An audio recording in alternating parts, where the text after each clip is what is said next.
Okay, everyone, for today's lesson, we're looking at the medieval times and British literature.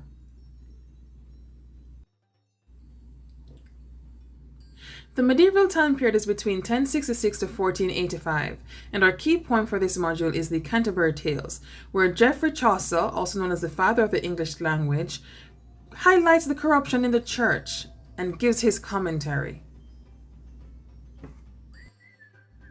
Now, here is a brief overview for this module. We have some key questions. What was going on in England during the Middle Ages? Geoffrey Chaucer is credited as the father of the English language. Why is that? What has changed in society since the Anglo-Saxon era, and what has remained the same?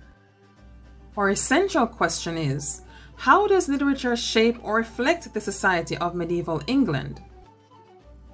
The assignments for this module will take different modes, including a project, dialectical journals, reading assignments, letter writing, and much more.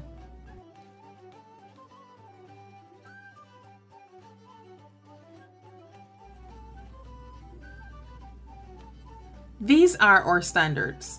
Analyze how literary texts and related media allude to themes and archetypes from historical and cultural traditions.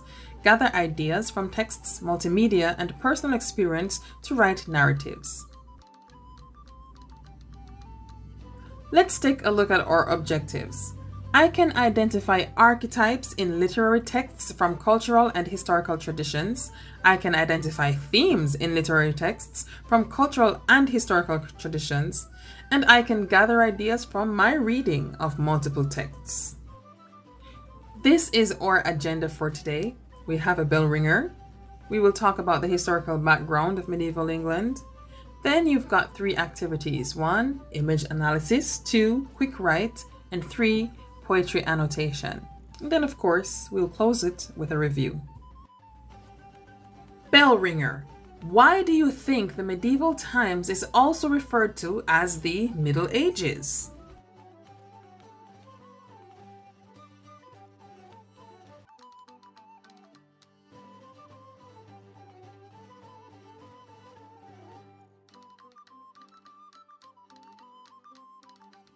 So, peasants who could afford it would have beef stew like this, with some vegetables like this.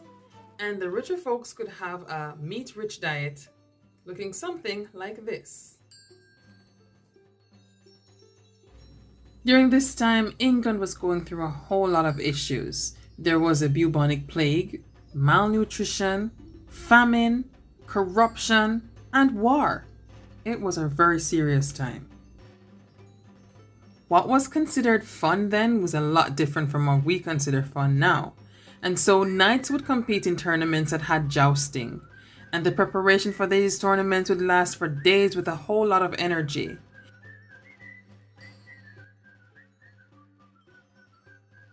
So, how people ate or how they dressed was heavily determined by their social status. Let's now take a look at how people dressed in the medieval times.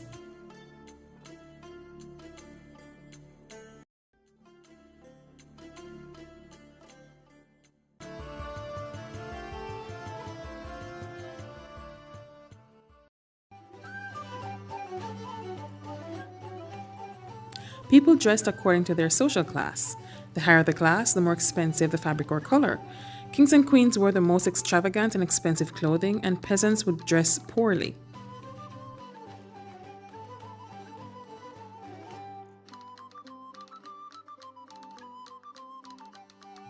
Christianity led the lives of many people during this time. This is why knights would go on crusades to defend Christianity. It is therefore no surprise that members of the clergy were expected to behave a particular way. How were the members of the clergy expected to behave? They were expected to practice simplicity. Eating small amounts of simple foods and wearing plain clothing were important, but praying and praising God were essential. Chaucer's The Canterbury Tales serves as a commentary on the expectations of members of the church.